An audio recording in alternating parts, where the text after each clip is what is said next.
Schultz, the lack of emergency preparedness, whether it's in Texas Hill Country or public lands in Oregon, can cost lives. Just recently, fire officials in Southern Oregon told me they were coming up dangerously short in emergency preparedness. Specifically, I was told in Southern Oregon, one meteorologist is trying to provide early warning systems and doing the work for 4 people. Now, what this, of course, is all about is getting key, timely information out to communities so they can battle these infernos. We've talked in the past about these infernos are not your grandfather's fires. They're bigger and they're hotter, and we need to address this critical preparedness gap. Now, instead of moving quickly, you all have trotted out yet another new and described as improved reorganization in the middle of a very dangerous fire season. Now, nobody in my home state, and I was chair of this committee and worked closely with the agency, has in effect said, Ron, we got to have the Forest Service less involved in fighting fires. But that is the net effect of your organizational plan. So here's my question.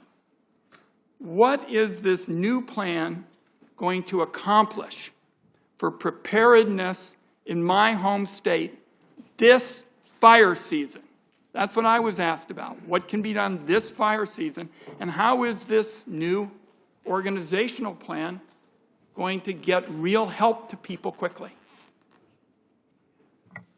Senator Wyden, thank you for the question. So this fire season, we do not intend to implement any changes in the structure of the fire program. Nothing is going to take place this fire season. So why aren't we using the resources that seem to be going to this new plan to get help to the people who are telling me they're coming up short? Why wouldn't we get that help out to them quickly? So just in terms of resources this year, so here's where we're at today. So our max staffing that we typically hire for firefighters, GS9 and below, is 11,300 firefighters. Today we're at 11,250 roughly firefighters. So we are at about 99% of our hiring resources. So in terms of firefighting capacity, we're there. So we've not made any changes to our resource availability this year, whether it's aviation resources or... Why don't you get me in writing something that backs up your argument that there's been no reduction in resources? Because that's not what I was just told in Southern Oregon, where they're worried about getting urgently needed information. Now, along these lines, we've been told that the agency, and we're most of the way through the fiscal year, hasn't even treated half as many acres to reduce wildfire risk as were treated in the last year of the Biden administration. Why is that? So, sir, we actually have treated similar acres that we've done in previous years.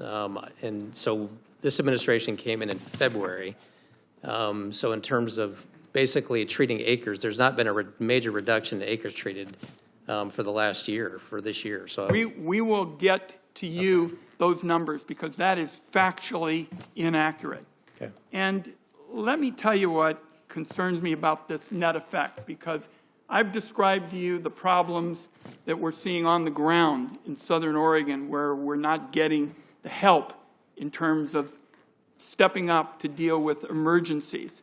I mentioned the data that shows we're not doing as much timber production in line with natural resources laws as in the Biden administration. And it seems to me what you all are doing is making a case that somehow this mismanagement is a case for selling off our public lands.